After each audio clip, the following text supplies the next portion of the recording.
un poco recordando lo que decía el doctor Cáceres, pues pasa lo mismo en esta indeterminación, lo hemos platicado también mucho César y yo, con el tema que constituye mi línea de investigación, los derechos de niños, niños y adolescentes. Sostener que un bebé de 3 meses tiene obligaciones, ¿no? Es un poco complejo, ¿no? O sea, es realmente irracional. Entonces, tenemos que encontrar y trascender pues, los límites de las concepciones tradicionales del derecho para ir precisamente reconociendo esto, ¿no? Que es pues, la dignidad ¿no? de las personas, de los seres vivos, hasta dónde llega o no esta definición, que también ha sido una pregunta tradicional del derecho. Así es que muchísimas gracias. Ahora corresponde el turno a la doctora Rosa María de la Torre. Quiero agradecer al estimado y muy admirado colega el doctor César Nava por el privilegio de estar hoy aquí entre todas y todos ustedes para presentar esta obra que bueno, es un hito histórico en nuestro sistema jurídico tener un texto también escrito, y agradecer a la doctora Mónica González por la anfitrionía y la oportunidad de compartir con Enrique, también admiro profundamente, y por supuesto con mi querida amiga Vicky. Y también me parece que este es un evento muy relevante y celebro la presencia entre el público de activistas y litigantes estratégicos, ¿no? Saludo a mis colegas de Creta, Ulises y Betty, y por supuesto a mi queridísimo Arturo Berlanga de Arima Naturalis. Me parece que esta es una muestra de cómo tenemos que articular lo que es el activismo animal con el litigio estratégico y la producción académica. Nada nos va a servir quedarnos echando burbujas teóricas, ¿no? Aquí muy bonitas y todos aplaudirnos, si no damos herramientas para que los litigantes, quienes están en frente de batalla, puedan acudir frente a los jueces y se encuentren con jueces y juezas hércules, como en su momento fue Elena Liberatori, en el año 2014 en Argentina, que fue la primera juez que se animó a determinar que un animal era una persona no humana. Y bueno, aquí quiero decir que me van a estar con Vicky González Silvano, que fue amicus curiae convocada por la propia Liberatori en ese caso, y bueno, tenemos un precedente que nos ha servido, tan nos ha servido que nuestra querida resolución 163 de 2018 de la Suprema Corte de Justicia de la Nación, que declara la constitucionalidad de prohibir las peleas de gallos, se cita el fallo, ¿no? Entonces, me parece que ha sido un precedente importante, y que el que estemos hoy reunidos, activistas, académicos, litigantes, es buena muestra de cómo podemos articular estos esfuerzos. Y también celebro porque el libro que hoy nos convoca es un libro, ya lo decía Vicky, muy provocador, pero es un libro necesario. Era un libro ya necesario y muy pertinente. Porque si bien en la misma UNAM hay personas que trabajan desde veterinaria, Betty Landa Cantón, el tema del sufrimiento animal, desde filosofía, tenemos a Leti Flores Papán, ¿no? Que trabaja el tema de la animalidad. Me parece que ya hacía mucha falta que tuviéramos un texto con la claridad jurídica con la que aborda César Nava diversas problemáticas, porque el tema los temas que aborda el doctor Nava no se circunscriben nada más al tema de la categoría con la cual deben ser reconocidos los demás animales, sino se circunscribe al tema de las diferencias del derecho animal con el derecho ambiental como rama autónoma, del derecho animal como una rama emergente, etcétera, ¿no? Entonces me parece que es muy interesante que a 9 años de este primer fallo, que ha tenido repercusiones tan importantes en nuestro país, estemos hablando hoy de un libro como este, ¿no? Y es un libro que tiene como eje central, ya lo decía yo, cuál es la mejor formulación normativa para recibir a los demás animales en la comunidad jurídica. Ya lo decía muy bien Enrique, me parece que la discusión ya no está en si los vamos a recibir o no, sino cómo los vamos a recibir. Y también lo decía magistralmente, como siempre interviene, que es un tema de lenguaje, es un tema epistémico, porque me parece que el tema ontológico ya está más bien librado. Y el recorrido que hace el doctor Nava sobre las distintas categorías, sujetos de derechos, sujetos de especial protección, personas no humanas, seres sintientes, etc., es un recorrido muy interesante que nos muestra los claros y los oscuros de estas distintas categorías. El constituyente chileno de hace 2 años nos dejó en claro que es muy importante que tengamos claro de qué estamos hablando cuando hablamos de los demás animales como sujetos de derechos. Porque incluso hubo una formulación interesante que se propuso después de muchísimas y muy álgidas discusiones en las que tanto Arturo como yo participamos de manera indirecta con los colegas chilenos, Y se generó esta idea de los sujetos de especial protección, que no dejó conforme ni a animalistas, ni a filósofos, ni a nadie, y bueno, se echó para atrás y ha sido uno de los grandes, estruendosos fracasos del derecho animal en los últimos años, ¿no? Por eso me parece que el texto del doctor Nava es muy interesante porque parte de esta idea de que tenemos que determinar muy bien de qué estamos hablando cuando hablamos de animales y derecho, ¿no? Es muy interesante que autores ya como Jacques Derrida, en El animal que luego estoy siguiendo, nos plantean que tenemos que ser muy cuidadosos cuando le abramos la puerta del derecho a los demás animales, porque hacer un extensionismo irresponsable de las categorías jurídicas que hemos pensado para los humanos y pretender ampliarlas para los demás animales puede llegar a constituir un acto de injusticia muy mayor. Ya se hablaba aquí, por ejemplo, de que si los animales son un núcleo de imputación o no lo son. Evidentemente no lo son y nunca no lo van a hacer, ¿no? Una de las respuestas más bizarras que yo he recibido, y tocando el tema que brillantemente ha tocado la doctora González Contró a lo largo de su vida académica, cuando yo les digo, bueno, ¿y qué pasa con los recién nacidos? Nadie cuestiona que puedan tener derechos, aunque puedan tener obligaciones. Dicen, bueno, pero en algún momento podrán tener obligaciones. Yo les digo, bueno, y las personas que están en un estado de coma irreversible, ¿qué sucede? Es que, bueno, me decía alguna vez algún colega, es que es como un perfume, cuando se le acaba el perfume y queda el aroma, en los humanos, aunque no tengamos conciencia, queda el aroma de la dignidad, ¿no? Y entonces enfrentamos temas tan farragosos, no voy a dejar mentir a Enrique, que el filósofo es Enrique y no yo, como el de la dignidad. Vamos a definir qué es dignidad, vamos a definir qué es dignidad humana y después vamos a definir qué es dignidad animal y si nos alcanza el concepto para fundamentar una idea de derechos de los animales en algo que pueda determinarse como dignidad humana, ¿no? Por eso este recorrido, reitero, que hace el doctor Nava, me parece sumamente brillante. Es un análisis brillante porque nos ofrece definiciones desde las más básicas, que son importantes, ¿no? Saber de qué hablamos cuando hablamos del animal, ¿no? Hasta definiciones más complejas, ¿no? Es interesante que los estudios críticos, y lo platicamos ahorita hace unos minutos justamente con el doctor Nava, nos han demostrado la importancia de analizar estos conceptos desde una perspectiva interseccional, ¿no? ¿Qué entendemos cuando hablamos de categorías como explotación, discriminación, violencia y derechos desde esta perspectiva interseccional? Aunque ya hay materias que se imparten, la UBA es un gran ejemplo de materias en derecho animal, de institutos en derecho animal. Harvard tiene un centro de estudios de derecho animal. Hasta hace muy poco, desafortunadamente, cerró la Universidad Autónoma de Barcelona, tenía el ICAL. Nosotros tenemos materias también ya en el doctorado en la de derecho animal. Son muy pocos los escritos que hay, y más en lengua castellana sobre el tema del derecho animal. Entonces, por eso este libro, reitero, es muy pertinente y era ya necesario. Además, es un libro muy ágil, con una redacción prolija, como no podía ser de otra forma, viniendo de César Nava. Pero le decía yo hace rato, el libro tiene una gran virtud.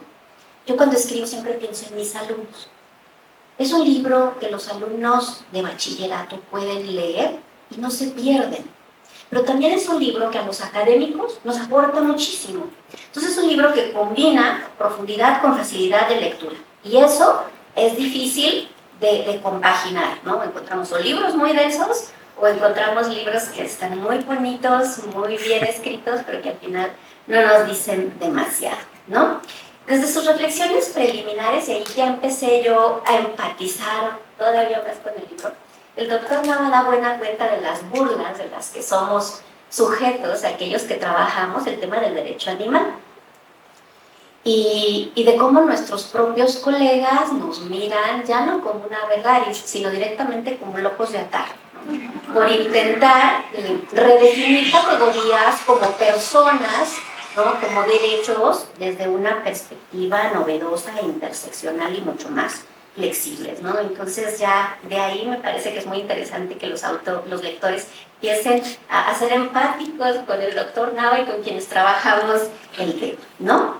Desde sus reflexiones preliminares también nos habla de las dificultades normativas de definir, no de la filosofía, porque me parece que la filosofía hay autores que tienen ya muy clara su postura, de definir ¿cuáles animales van a ser sujetos de derechos y de qué derechos? Ese me parece que es el problema. Y aquí es donde surge uno de los puntos de divergencia que pública y privadamente hemos mantenido el doctor Nava, siempre con mucho y cordial respeto, ¿no?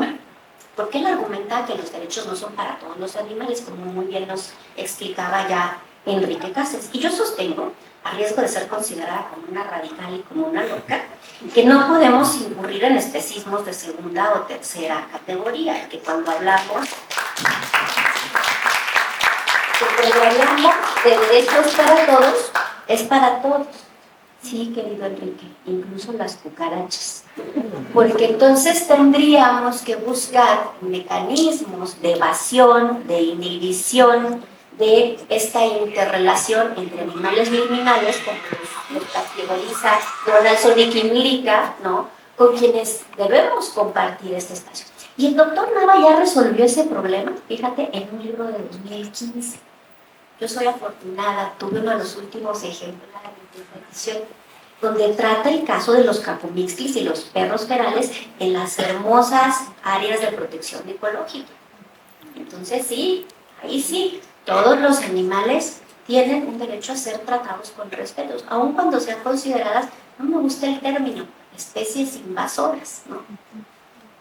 Digo, no me imagino a las cucarachas planeando una invasión a mi cocina de la noche, pero bueno, tienen un derecho a ser tratados con respeto, retomando a Martha Nussbaum, con respeto ¿qué? Pues con respeto a su propio comportamiento natural. Entonces deberíamos, nuestra obligación ética, moral y jurídica será buscar algunas herramientas de inhibición para lograr una convivencia armónica de todas las especies. No pretendo ser exhaustiva en la descripción de este texto, que es riquísimo. De verdad es un texto muy rico, es un texto muy provocador. Una de las mayores riquezas de la propuesta del doctor Nava es que él crea, y lo estoy diciendo con toda responsabilidad, él crea una categoría especial que es la de sujeto sintiente.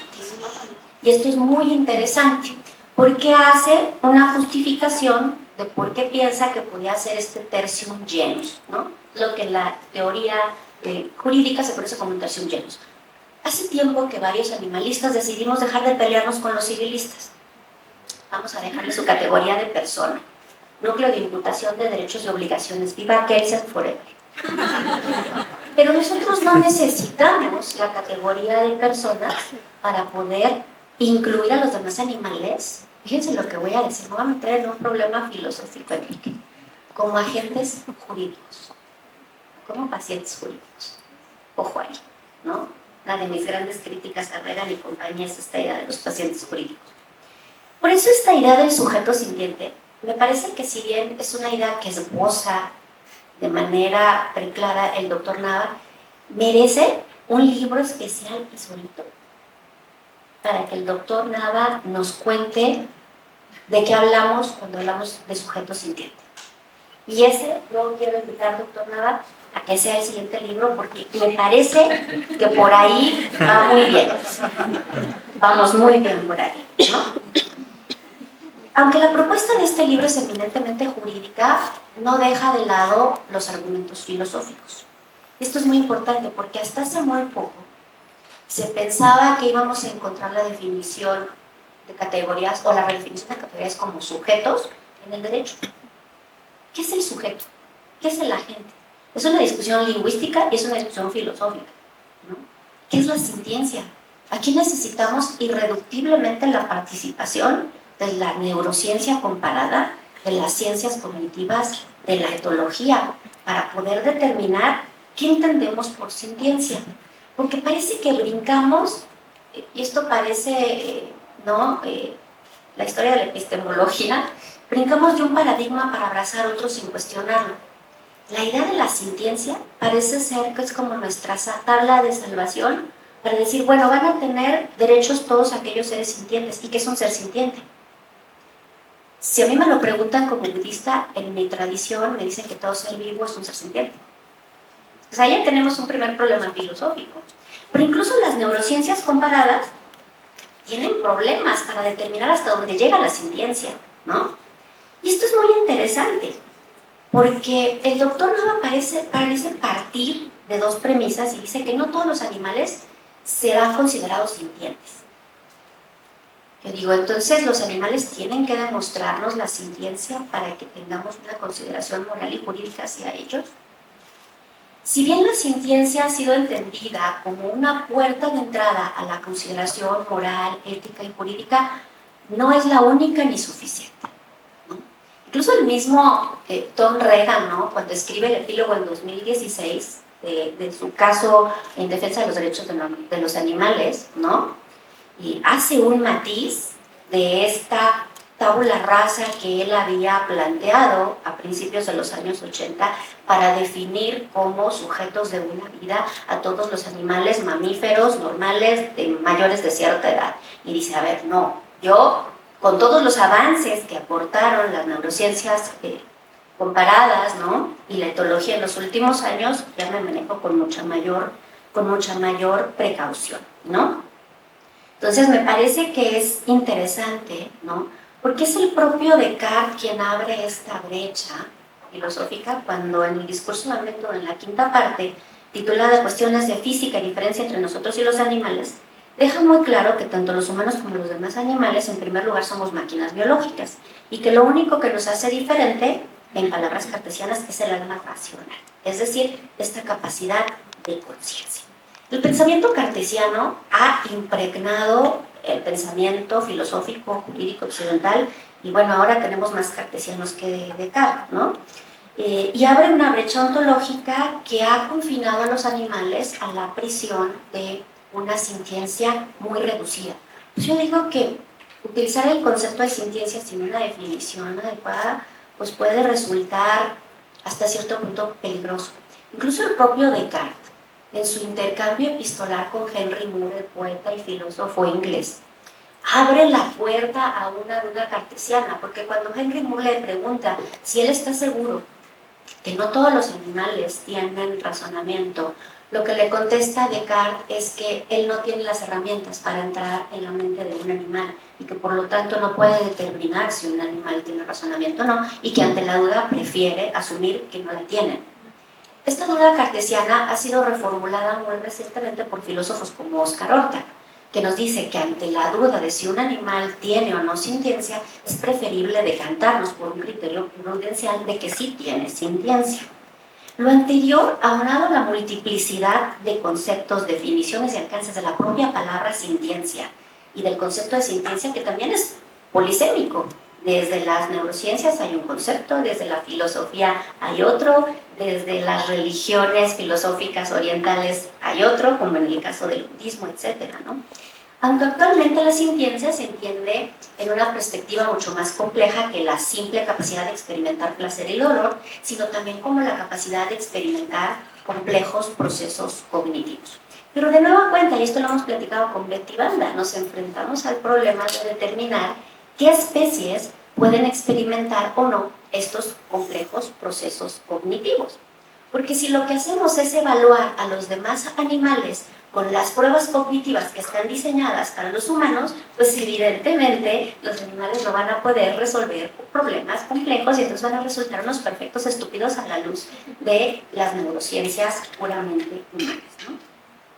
A mí me gusta analizar cómo incluso muchos filósofos no cierran la puerta al tema de ir reconociendo la agencia animal, ¿no?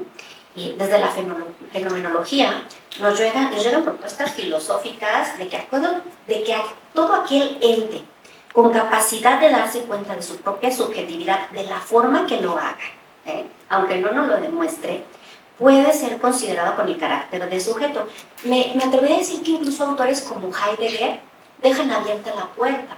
Porque, por ejemplo, Heidegger no determina que los animales no existen en el mundo. Heidegger simplemente dice que son pobres en el mundo porque sus capacidades físicas y sensoriales son mucho más limitadas, presuntamente, que las de los animales humanos, ¿no? De manera brillante, el doctor Nava intuye esto. Intuye que la sintiencia no nos da como criterio único para fundamentar esta idea de los animales como sujetos de derechos. Introduce otros dos criterios, el de la racionalidad y el de la dignidad. El primero de ellos representa también la misma problemática que ya he referido con el tema de la sintiencia, porque hay una imposibilidad evidente de entrar en todas las mentes de todos los animales. Resultaría entonces arbitrario señalar que solo aquellas especies que hemos estudiado y que nos han demostrado tener racionalidad puedan ser considerados como sujetos de derechos. Algo que se criticó mucho, por ejemplo, del fallo Sandra y de lo que fue el litigio estratégico, que no el amicus curiae. Aquí quiero liberar de toda responsabilidad a la doctora Vicky. La demanda que se planteó en el caso Sandra se fundamentaba en la familiaridad filogenética que tienen los orangutanes con el Homo sapiens, ¿no? Entonces, una de las críticas fue, bueno, ¿y qué pasa con los demás animales? O sea, nada más vamos a proteger a nuestros queridos primos hermanos, los bonobos y los demás animales, ¿no? Y pues, como ya decimos, de otros animales. Y aquí yo quiero recomendarles un artículo bien interesante que es de Open Access, de Thomas Nagel, que se titula What is like to be a bat? ¿Cómo perciben los murciélagos el mundo? ¿Cómo construyen los murciélagos su propia percepción del mundo? ¿Podemos entender lo que es ser un murciélago? Y por lo tanto podemos entender lo que es la murcielagalidad.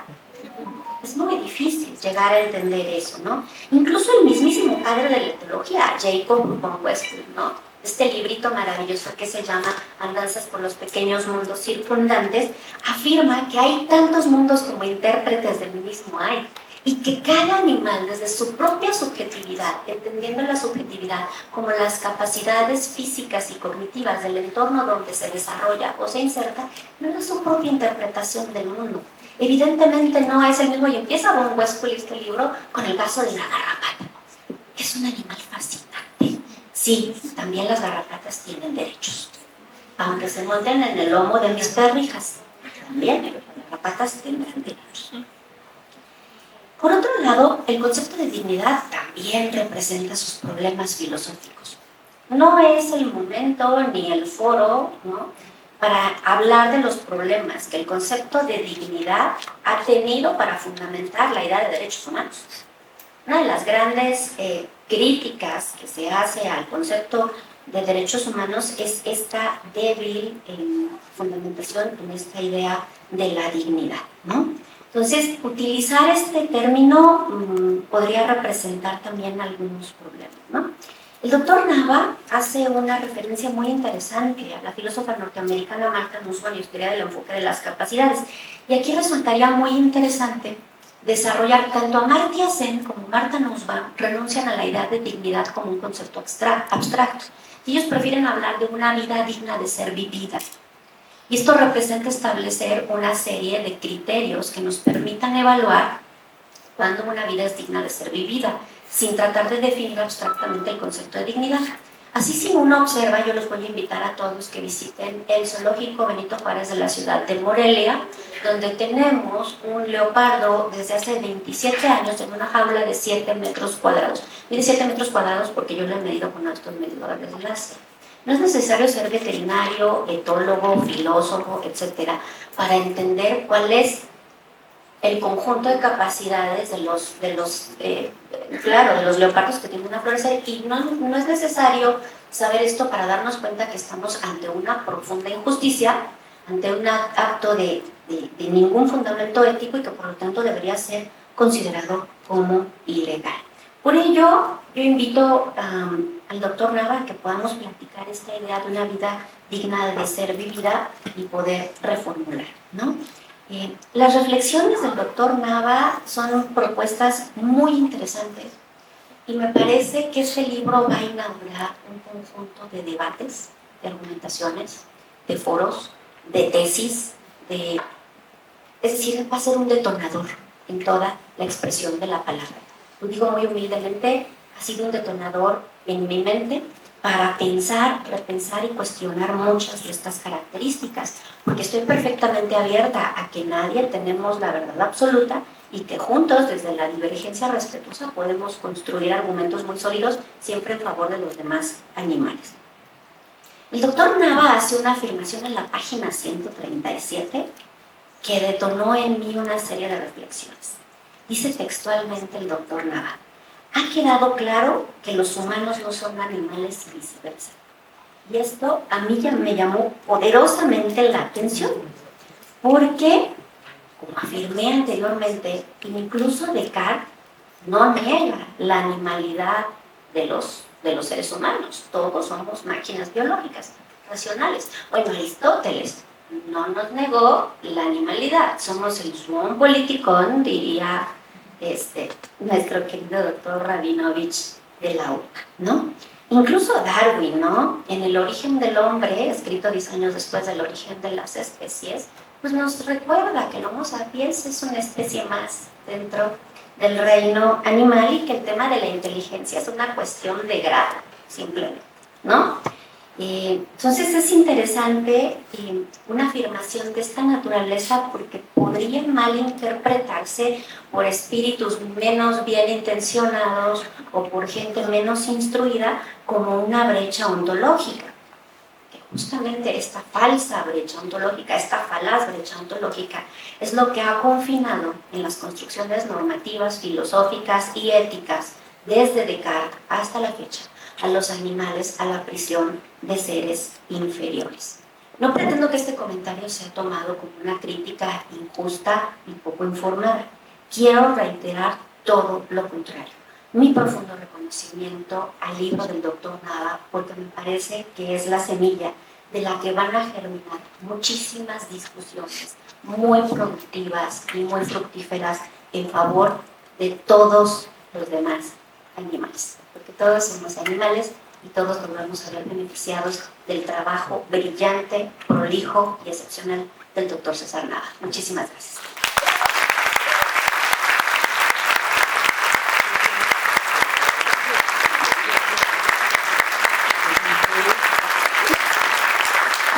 Muchas gracias a la doctora Rosa María de la Torre, sin duda alguna también muy provocadora su intervención. ¿Qué significa decir que un animal tiene derechos, ¿no? Y creo que es una de las preguntas, ¿y qué derechos tienen los animales? ¿Y qué animales tienen derechos, ¿no? Entonces es una pregunta pues que empezaría primero por la definición, ¿no? Como bien decía Enrique Cáceres, de qué es un derecho y qué derechos tiene, ¿no? Entonces, y pues que nos llevaría también de la vida digna de ser vivida, también creo que tiene una vinculación, por lo menos en la discusión filosófica sobre la dignidad, también con el tema de la autonomía, que presenta sus problemas, ¿no? Pero pues que, o sea, no lo podemos desvincular porque pues significa ponernos en el lugar, ¿no? De el ser, digamos que es el del ser vivo, ¿no? Que pues tiene la vida y quien determina que es digna de ser vivida, ¿no? Porque además también esto pues está presente en muchos otros debates éticos como ¿no? la eutanasia, las enfermedades terminales, en fin. Así es que, bueno, creo que abona mucho a la discusión también pues otras reflexiones que se han hecho en el ámbito de la ética jurídica, precisamente pues para desde ahí trasladarla en una legislación pues que sea protectora lo más posible pues de la dignidad, de la libertad, ¿no? de la igualdad. Así es que pues también muy interesante. Y vamos a dar por último el uso de la palabra pues al autor de nuestra obra, el doctor César Nava Escudero, nacional de investigadores nivel 2, profesor de Derecho Ambiental en la Facultad de Derecho de la UNAM desde 1999. Fue profesor de Derecho Ambiental en la Ibero durante casi 20 años. Es autor de diversos libros como Derecho Internacional Ambiental, Estudios Ambientales, Debates Jurídico-Ambientales sobre los Derechos de los Animales, Ciencia, Ambiente y Derecho, Legislación Ambiental en América del Norte y Urban Environmental Governance, autor de más 40 artículos y de libro. Su obra se cita en Alemania, Argentina, Brasil, Canadá, Colombia, Costa Rica, Cuba, Chile, Ecuador, España, Estados Unidos, Inglaterra, México, Países Bajos, Perú, Polonia, Rumania, Suiza y Venezuela. De repente me sentí como Peña Nieto, perdón. Autor de los derechos de los animales en la visión jurídica. Muy bien, qué bárbaro, doctora, nos hizo reír a todos. Sin duda alguna, qué bonita introducción, gracias. Imborrable para todos nosotros. Y miren, realmente me siento muy emocionado, muy contento de estar aquí en este auditorio, ciertamente muy satisfecho de ver el auditorio prácticamente lleno. Cuando reservé el auditorio varios meses antes para esta presentación me dijeron, oye, pero es que doctor, el auditorio es para 180 personas. Entonces yo me quedé pensando, sí, ¿de veras es para 180? Bueno, no hay ningún problema. Entonces como que dije, bueno, ¿realmente se va a poder llenar el auditorio o no? Y bueno, pues estoy contento y feliz porque ya sí, ¿no? Y veo amigos, familiares, amigas mías de hace tiempo, alumnos, alumnas, tesistas, extesistas, mis alumnos actuales, por supuesto que tuvieron que venir por la fuerza. Así no les queda de otra. También un apoyo para el auditorio y bueno, algo a celebrar, algo se llevará.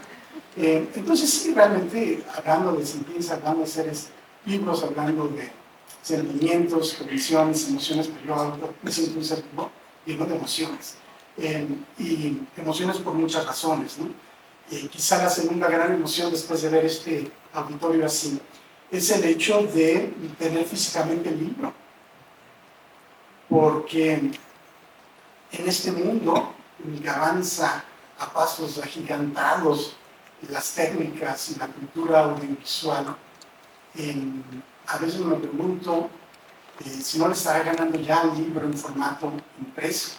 Y si tenemos libro impreso que lo podemos tocar, espero que ya lo hayan ustedes empezado a tocar, ojear, oler, algunos árboles estarán aquí, alados, pero están aquí. Pues lo debo mucho gracias a ti, Mónica, porque impulsaste esto junto con la comisión editorial del instituto, que tuvieron a bien decidir publicar un libro que fue dictaminado. Pero muchísimas gracias, Mónica, porque sin su apoyo, pues difícilmente quizá el libro se hubiera quedado de manera digital, y entonces ya no sé si hubiera habido presentación, porque ahorita los puedo presumir, lo puedo hacer así, y ustedes seguramente lo habrán de encontrar, no sé.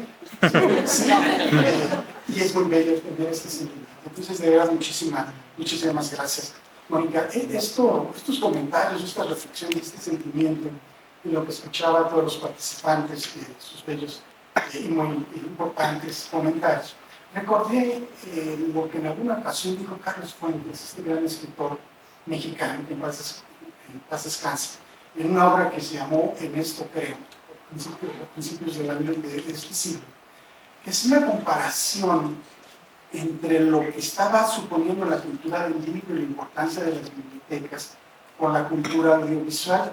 Y él planteaba que desde luego la cultura de los libros impresos se iban a ver beneficiados por la cultura audiovisual, ¿no? Las bibliotecas jurídicas virtuales que nosotros tenemos aquí en el instituto muy buena y muy amplia. Y señalaba que ambas de alguna manera se complementan, ayudan. La parte virtual sostenía Carlos Fuentes, que lograba masificar las lecturas, lograba tener muchos más lectores. Entonces, claro, eso es cierto, ¿no? Porque hay mucha mayor posibilidad de que lean este libro, puedan consultarlo y, como bien decía la doctora Rossi, pues que me cuestionen, ¿no? que me platiquen, que me dejen más tareas, ¿no? académicas para seguir con el debate. Y hacía un parangón maravilloso, Carlos Fuentes, de tipo musical, porque él decía, sostenía en esta reflexión, que los medios audiovisuales han logrado que millones de personas, miles de personas en una semana puedan disfrutar, y así lo decía, el Don Giovanni de Mozart, mientras que durante toda la vida del compositor muchísimas menos personas pudieron disfrutar. Y claro, haciendo esta similitud, digo, el libro logró 200 ejemplares, y me quedé pensando, ¿acaso nada más 200 personas me deberían de leer? Entonces hoy que andaba de curioso en la mañana, por eso hago la aclaración, entré a la página de internet para ver cuántas visitas había tenido ya de mi libro. Y me llevé una gran sorpresa, y por eso todavía estoy más emocionado. En apenas 5 semanas que se publicó el libro, ya llevo más de 1.100 visitas. No quiere decir que sean 1.100 lectores, obviamente, pero son 1100 visitas. ¿Cuántos quisieran? visitas de ese tipo. Hice el conteo matemático, no soy abogado, tuve que sacar mi calculadora. 200 prácticamente las 5 semanas, eso corresponde a 30 visitas al día. Entonces, pues yo feliz con lo que dijo Carlos Fuentes, porque sí, mi obra, mi pensamiento se puede empezar a masificar, pero claro, siempre teniendo este gusto enorme y que también ustedes lo podrán tener de contar con un ejemplar impreso. A ver, habría muchas cosas que a mí me gustaría platicar del libro, sobre todo ya porque quienes me precedieron en la palabra han señalado algunas cosas importantes. Y claro, el libro logró una provocación en ellos, y ya lo que dijeron, pues ya me provocó a mí también. Una serie de provocaciones aquí. Ya se armó, ahora sí, la provocación y la discusión. Pero lo que creo yo que vale la pena comentarles es lo que sí es y lo que no es este libro. Este libro lo que no es, o por lo menos no se dio así desde que se escribió, un libro que tratara de adoctrinar gente. No. Yo lo que traté de hacer, y eso es el libro, implementar, estructurar, esquematizar, me gusta ser muy esquemático, mis alumnos lo saben, me gusta ser muy secuencial en mis clases y también en mi pensamiento, un debate, el debate de los derechos de los animales desde el punto de vista jurídico. Eso sí es este libro. En filosofía tenemos, bueno, toda la cantidad de cosas que ustedes quieran sobre los animales. Pero hacía falta, ya hacía falta en este país tener una opinión jurídica, y eso lo he intentado, ustedes sabrán en ese libro, lo más esquemáticamente posible. Y por eso el libro sigue una hilación en la argumentación.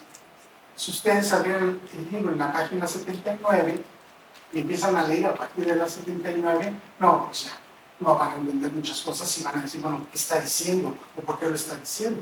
No, hay que leerlo de manera esquemática. Claro, si quieren empezar por el final del libro, también. Para aquellos que nada más leen introducciones y conclusiones, pues hay muchos, pensemos en los sínodos, una maestría y doctorada, así nada más, introducción y conclusiones. También para ellos es una parte de conclusión. ¿Quieren conocer el libro? Bueno, váyanse a las conclusiones. ¿Por qué? Porque ¿qué hay en las conclusiones? Pues precisamente una de las grandes contribuciones, espero que así lo sea, de crear, inventar una teoría jurídica sobre los derechos de los animales, a través de 20 postulados jurídicos. Entonces son 20 enunciados, 20 frases, una tras otra, siguiendo cierta concatenación, cierta reflexión para argumentar a favor de los derechos de los animales, pero desde el punto de vista jurídico. Y eso creo que puede ser parte de una forma de entender mi libro. Ahora, a lo largo del libro también, y eso quiero compartirlo con ustedes, he tratado de aclarar ciertas cosas. Miren, ya lo decíamos, lo platicábamos hace algunos minutos con la doctora González Silvano, la doctora Rossi, incluso también lo llegué a platicar una vez con el doctor Enrique Cáceres. La discusión jurídica sobre los derechos de los animales, perdón, pero está hecho un desastre en este país. La gente se inventa conceptos, se inventa argumentos, dicen unas cosas, nos hacen creer en otras cosas. Ya me enfadé. Dije, a ver, yo soy abogado, he entrado a conocer estos temas desde hace mucho tiempo, si bien desde el derecho ambiental, ¿por qué no tratar de hacer una obra clara, inteligible, para niños de primaria? Y entonces dije, bueno, me voy a inspirar en nuestros hijos que están en primaria, el mayor que se llama César, no podría llamarse de otra manera, de Sofía, me inspiré en ellos y voy a escribir para ellos. Otras obras yo las había escrito para mis alumnos y mis alumnos, ¿no? Y ahora voy a escribir para mis dos hijos, y esa fue mi inspiración. Y entonces traté de hacer un libro de fácil lectura y creo que ustedes lo van a conseguir. ¿Qué trato de resolver? A ver, solamente 2 o 3 cosas, ¿no? Que las planteo también para la discusión. ¿cómo he escuchado? Pero en serio les digo, ¿cómo he escuchado yo? Que porque los animales ahora ya son seres sintientes, ya cambió su estatus jurídico. Por Dios santo, bueno, ¿de qué estamos hablando? ¿De qué planeta estamos hablando? Y miren que son autores europeos y latinoamericanos o mexicanos. ¿No? Lo que yo trato de señalar claramente en mi libro es que una cosa es decir, el animal o los animales son seres sintientes, y otra cosa que sigan o no sigan siendo cosas, estatus jurídico y del derecho. Y en efecto, el hecho de decir que los animales son seres sintientes, pues es agregar una nueva característica a su condición. Durante muchos tiempos se ha dicho que los animales son seres vivos, que se mueven por sí mismos. Bueno, pues ahora dicen que son seres sintientes. Pero eso es adjetivar al animal. Eso no quiere decir que ya dejó de ser cosa. Y si no, pregúntenle a nuestros queridísimos civilistas. Cuando uno les dice eso, sacan un código. Se llama código así. Y también los locales. Y nos los arrojan así. César, ¿qué dice el código civil? Pues sí. Y en razón, no van a tener razón. Entonces, lo que hace falta es cambiar verdaderamente el estatus jurídico, y para eso hago las propuestas. Otra cosa que también me ha traído preocupado durante muchos años, enfadado, es esta idea que se ha esgrimido en el sentido de decir que los animales, aunque sean cosas, sí pueden tener derechos. Y eso es un absurdo jurídico. Las cosas no pueden tener derechos. Estos lentes no pueden tener derechos. Este lápiz no puede tener derechos. Este vasito, o sea, como estoy tomando agua, no puede tener derechos. No lo digo yo, lo dicen por muchos años, por décadas, por muchos siglos, una gran cantidad de juristas. Y sin embargo, en el lenguaje actual de los derechos de los animales, dicen que las cosas pueden tener derechos y por lo tanto, aunque sean los animales, cosas tienen derechos. Eso es un solecismo jurídico, no estoy de acuerdo con eso. Eso me llevó a tener que aclarar otra cosa en mi libro, porque es curioso cómo avanza la normatividad en los países. Siempre tarde, ¿no? de las realidades sociales, pero en México, como en otros países, ya que alguien lo adelantaba también, hemos avanzado hacia sistemas híbridos, donde pareciera que seres o entes pueden ser personas y cosas a la vez. En efecto, los animales ahorita, hoy 22 de septiembre de 2003, por vía del derecho privado son cosas, pero por vía del derecho público tienen derechos. Entonces pareciera que los animales son las dos cosas, personas y cosas. Pero una vez más, desde hace siglos, se ha estudiado el derecho y así lo hemos entendido, que las personas, un mismo ser o ente, no puede ser al mismo tiempo persona y cosa. O eres persona o eres cosa. Entonces, cuando a veces he discutido con colegas, me dicen, ay, qué ortodoxo eres, ¿no? Qué convencional eres. Oye, no, espérame, esto viene desde Gallo, desde Justiniano, y así lo hemos repetido, lo repetimos en los códigos españoles, lo repetimos en la influencia francesa y luego con los norteamericanos, y ustedes vean la gran cantidad de códigos y ordenamientos jurídicos prácticamente en toda Europa, prácticamente en toda América Latina, prácticamente en toda África, y gran cantidad de países asiáticos, es exactamente lo mismo. No puede ser un solo ser, persona y cosa. Este lápiz no puede ser persona y cosa. Entonces, para acabar con ese problema que tenemos, también hago alguna aclaración y decir, bueno, esto es un contrasentido. ¿Quieres que el animal tenga derechos? Le cosifica. Deja o haz posible que el animal deje de ser cosa o que deje de ser objeto. Entonces, ahora sí podemos hablar de derechos de los animales. De otra manera, sería una aberración jurídica. Pero esto que yo les digo ahorita en 2 o 3 minutos, ¿cómo nos cuesta trabajo a los abogados tratar de señalarles a quienes afortunadamente impulsan la defensa de los animales que esto no puede ser así? Y el hecho de que el ordenamiento jurídico tenga estas dos posibilidades, que la gente hable ya, que algunos jueces o magistrados, seguramente en un futuro no muy lejano, los ministros hablen de la posibilidad de que los animales sigan siendo cosas, tengan derechos, y bueno, eso va a ser una aberración jurídica tremenda. ¿Y por qué no poner orden? Pues yo dije, voy a intentarlo a través de esa argumentación. Ya también lo ha dicho la doctora Rossi, me descubrió, el doctor cubrebocas, porque en efecto mi preferencia para hablar, si es que vamos a hablar de que los animales tienen derechos, tiene que ser como sujeto, no como persona. Porque meternos a hablar de que las personas, que los animales pueden ser personas y personificar, en primer lugar se nos echan todos los civilistas encima. Y ahí le voy a pedir ayuda a la doctora Mónica. Mónica, ayúdame por favor, protégeme de los civilistas, porque se me echan encima los archivos de la facultad y los de las públicas y privadas. Y saludos también, un saludo. Ay, profesor, usted está loco. Ya me lo han dicho 3 veces, no me preocuparía, pero protéjanme de eso. Es verdad, ¿dónde metes a los animales? Hay 2 tipos de personas, la física, y la moral, colectivamente, ¿dónde los meten? Y entonces, por eso es que se inventan muchas categorías, la persona no humana, la persona física no humana, la no cosa, y bueno, pues, el animal es la no cosa. Sí, claro, son suizos, alemanes, austriacos. Bueno, ya dieron ellos los primeros pasos civilmente, qué bueno.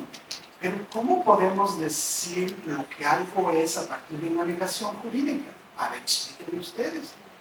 Si algo dices que no es, pues entonces dime qué es. Si me dices que es no cosa, pues entonces dime qué es. Se quedaron unos austriacos. Qué bien, ¿no? Y entonces nos echan la bolita a los otros países a ver cómo vamos a tropicalizar la idea de la no cosa, ¿no? Entonces, eso me parece. Claro, entonces dije, si las personas están todavía encantadas con el término persona, por eso inventé, bueno, traté de unir la palabra sintiencia, que es la que más se utiliza actualmente, y unir persona y sintiencia para crear un nuevo concepto jurídico, que se llama persona sintiente, no persona no humana, no cosa, no, persona sintiente. No estoy convencido, sin embargo, de mi creación. Por eso es que dije, ahora voy a crear algo que a mí me guste, no darle gusto a los demás, sino algo que a mí me guste. Y entonces me volví a sujeto sintiente. ¿Por qué sujeto? Porque el concepto de sujeto es muy amplio y ha servido para reconocer derechos en otros seres o entes. No es verdad que a la Pachamama se le considera sujeto colectivo, a la naturaleza. No es verdad que a los ecosistemas, ya también jurídicamente, estoy hablando de normas jurídicas, se le considera como un sujeto de consideración moral. No es verdad que a los movimientos de liberación nacional, sí, a los movimientos guerrilleros, también se les considera sujeto colectivo. Claro que lo es. Y ya está en la normatividad y así se reconoce a nivel internacional. Incluso la propia humanidad, y quién sabe qué sea la humanidad, en el derecho del mar está reconocido como un sujeto colectivo, no como persona. La humanidad, en el derecho del mar, sino como sujeto. Entonces es cómodo hablar de sujeto. Y de sintiente, pues hablamos de sintiente. Entonces, los animales antes eran cosas vivas, cosa porque era el sujeto jurídico y vivo porque así se describía. Hoy, si no se descosifica el animal como realmente se debe considerar es como cosa sintiente. Sintiente, porque está el derecho público. ¿Qué propongo? Sujeto sintiente. Ya no sea cosa sintiente, sino para ser sujeto sintiente. Otra cosa que también de la que iba a hablar, porque ya no voy a hablar, porque ya se adelantó la doctora Rosa y el doctor, y es verdad, nos peleamos mucho sobre esto, es sobre todos los animales. Realmente hablar de todos los animales, cucarachas, moscos. Algunos saben que yo odio a los moscos. Me duele mucho, tengo problemas serios, las manos. Hay otros animales, algunos de ustedes sentirán miedo, odio a los animales. No se necesita amar a los animales para reconocer que están dentro de la justicia, que les debe alcanzar la justicia. Pero todos los animales, chinches, limpias, gusanos, pues hay quienes me dicen que sí, nosotros lo hemos discutido. No voy a hablar cuál es mi respuesta. Comprende.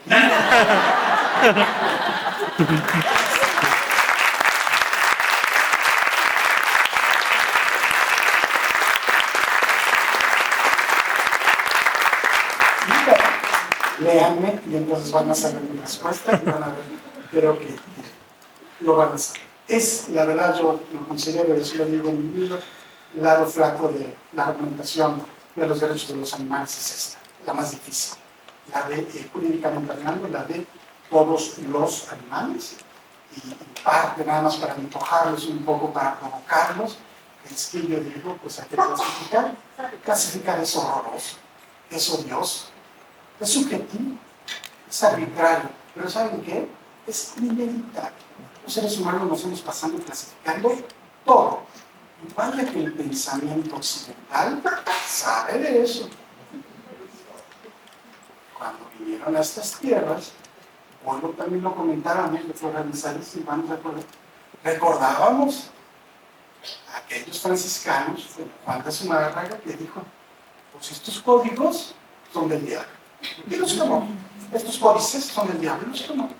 Y estos otros documentos prehispánicos los tomó. Eso es una foto terminando, ahora teniendo frío, y quedó casi todo. ¿Por qué? Porque clasificó lo que era el vino y lo que era el diablo. Acá no creo que hubiera habido diablo, pero acá el diablo, entonces dijo al diablo. Y así le vamos a tener que hacer acaso con los animales. Ya verán ustedes lo que responde. Bueno, yo creo que ya para no alargarme más, porque desde luego ya han escuchado algunas consideraciones, además nos esperan unos deliciosos bocadillos veganos a terminar.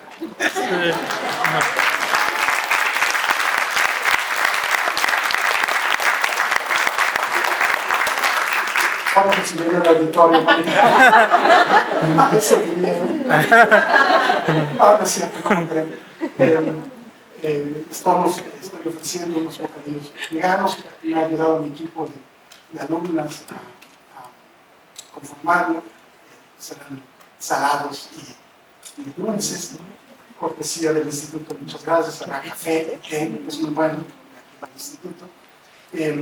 Para no alargarme y poder disfrutar de esto y platicar, comentar, simplemente quiero invitarlos a que, si de verdad quieren conocer un poco el libro, pues lean las conclusiones. Por ahí van a empezar, ¿sí? Esa es la lección más grande para los niños y las niñas de primaria. Dedicar algunos minutos de manera muy humilde a lo que corresponde cuando uno es afortunado en estar en un auditorio como este, nuestro queridísimo auditorio de don Héctor Fixamudio, que en paz descanse, agradecer a quien corresponde. Y en primerísimo lugar, por supuesto, a la doctora Mónica González Contró. Y por dos razones, Mónica. Dos razones, además de lo que ya comenté sobre el libro impreso. Pero la primera de ellas es porque, Mónica, tú eres sensible a estos temas. Los conoces. Recordarás, y no es una forma de balconearte, ni mucho menos, no podría con la directora, tendría que estar loco, ay sí, loco. Tú y yo formamos parte hace muchos años de una línea de investigación, donde discutimos derechos, quiénes eran vulnerables. Estaba también el doctor Mauricio Patrón, nuestro secretario académico, que está aquí con nosotros también acompañándonos, y ahí los discutimos. Propio Mauricio nos decía y discutíamos si era expresión social o no, y te abordarás realmente que para discutir la postura de los animales escogimos a una especie, no sé si te acuerdas tú. Las iguanas. Así es, las iguanas, exactamente. Discutíamos si las iguanas tenían derechos o no tenían derechos. Desde entonces, venimos platicando el tema. Entonces, para mí es un privilegio, la verdad, que tú estés aquí porque sabes de este tema, además de que tus propias investigaciones muy serias en materia de derechos de los niños y las niñas, sabes lo que es discutir cuando sobre seres que son vulnerables, que no tienen voz propia. Entonces eso me llena de mucha ilusión. Y también agradecerte por otra cosa, Mónica, no sé si tú lo sepas, aunque seguramente lo percibes y lo intuyes. Estos momentos significan un mensaje muy claro del país y a la comunidad jurídica, porque el Instituto de Investigaciones Jurídicas es por excelencia la institución jurídica más importante del país en términos de investigación, por la forma en la que publicamos. Es maravilloso. Entonces, está diciendo tu presencia, no solamente como doctora, sino como directora del mejor instituto de investigación jurídica en el país, que estos temas cuentan. Y aquí estás, y lo están percibiendo los representantes de varias ONGs que veo aquí, mis amigos, que vinieron.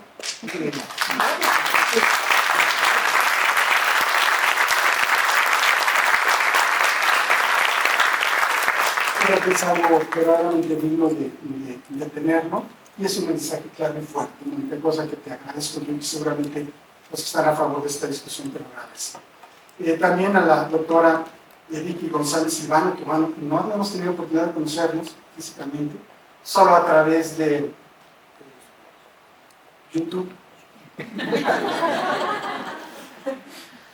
Ni siquiera Zoom, pero bueno, pues el YouTube empecé a saber, y su trabajo es fantástico. La verdad de las cosas, por algo dicen que Argentina tiene una parte siempre de avanzada en materia política específica. Rodeábamos que eso es porque tienen a Leo Messi, el Papa, ¿no? Es Argentina, ¿no? Pero bueno, muchas gracias por haber aceptado venir aquí y por fin conocernos. También un enorme agradecimiento, un abrazo a mi querido colega Enrique Cáceres, que Enrique, fíjense lo que es la cuestión, pues o sea, lo comparto con ustedes. Enrique y yo nos saludábamos siempre, pero de manera muy distante, Enrique, durante casi 2 décadas. Hola, buenas tardes, ¿cómo estás? Bien, ¿tú? Bien. Hay que hablar así. En un día, para mi fortuna, en un evento académico aquí en Fixamundo, nos encontramos aquí afuera, donde están los búhos, donde está el retrato de aquí, y ahí empezamos a hablar. Nos quedamos, ¿qué te gusta? 40, 45 minutos, quizá un poquito más, y inmediatamente me di cuenta que Enrique, aún no siendo especialista en este tipo de argumentos, cachó la preocupación. Inmediatamente intuyó por dónde iban los debates y empezamos a discutir sobre eso. Y en parte es la razón por la cual estás aquí, Enrique, porque me gustó mucho. Después tuvimos algunos intercambios de correos electrónicos, y es fantástico hablar con una persona que tiene tanto lenguaje, que a veces en trabajo decimos, ¿de qué está hablando?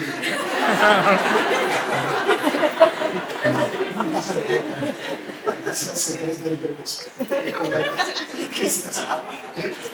Dígame, por favor. Pero es fantástico, nos llena, nos gusta siempre la forma tan rica como manejas el lenguaje. Creo que ahorita puedo demostrarlo, ¿no? Porque saldrán las fotos ya de cantidad de caras se manifestaron en este auditorio cuando tú estabas hablando. Entonces, siempre fue muy enriquecedor. Gracias. Enrique, seguiremos platicando, ¿no? Ya que pudimos encontrarnos después de 2 décadas. Platicamos lo que digo, mis locuras, y creo que somos varios par de locos platicando sobre estas cosas. Desde luego, finalmente, el agradecimiento a la doctora Rosy de la Torre, que también durante muchos años yo andaba en busca de alguien en el país, en México, mexicana o mexicano, que pudiera articular jurídicamente, aunque no estuviera de acuerdo conmigo. La encontré, una Rosy de la Torre. Finalmente.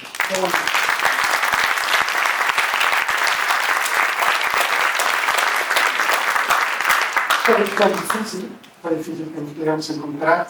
Cuando nos encontramos, me llevé la sorpresa de que ya había adquirido este libro mío de animales sobre los cuarzo, los carcomistas, la reserva ecológica que tenemos aquí, versus perros y gatos, para saber quién la justicia, quién iba a tener justicia si los cuarzos son los carcomistas o si los perros o los gatos. Y bueno, ya hemos encontrado, ¿no? ya empezamos a discutir, seguiremos discutiendo, ya está el instituto ya haciendo un excelente contenido de información, pero que estará firmado, estará por firmarse, para llevar a cabo proyectos. Y entonces esperemos, lo hemos platicado, que juntos, uniendo esfuerzos, uniendo a 2 universidades, podamos empezar a posicionar aún más el tema. A la UNAM, la Universidad Michoacana, que estemos tratando de avanzar estos temas que son tan importantes para todos nosotros. Y bueno, ya nada más me resta señalar, pues agradecerles a ustedes su presencia.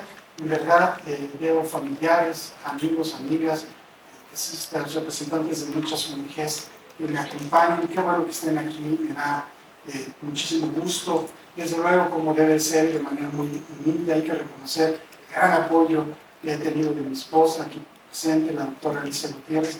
Realmente, cuando me caigo, pues ella se encarga de levantarme. Entonces, sigue. Es que mira, ya me dijeron, ya me hicieron, ya me aventaron, ya me excluyeron. Sigue.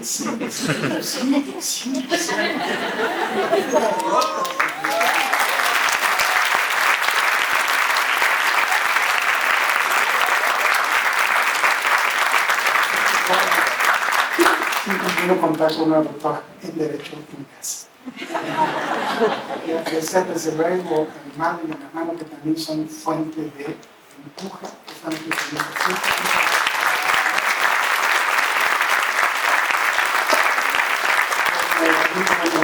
Como mi padre, seguramente algunos de ustedes lo conocieron, mi maestro Alfonso Lagarde, pues ya no está, pero sí está. Pero mi mamá ahorita está y seguirá estando, está por muchos años hacia adelante. Y aunque no estén ellos sí, mis dos hijitos, seguramente ahorita estarán jugando, leyendo algo, pues son mi fuente de inspiración. Gracias de verdad a todos ustedes por acompañarme, sigo emocionado y un abrazo a todas y a todos.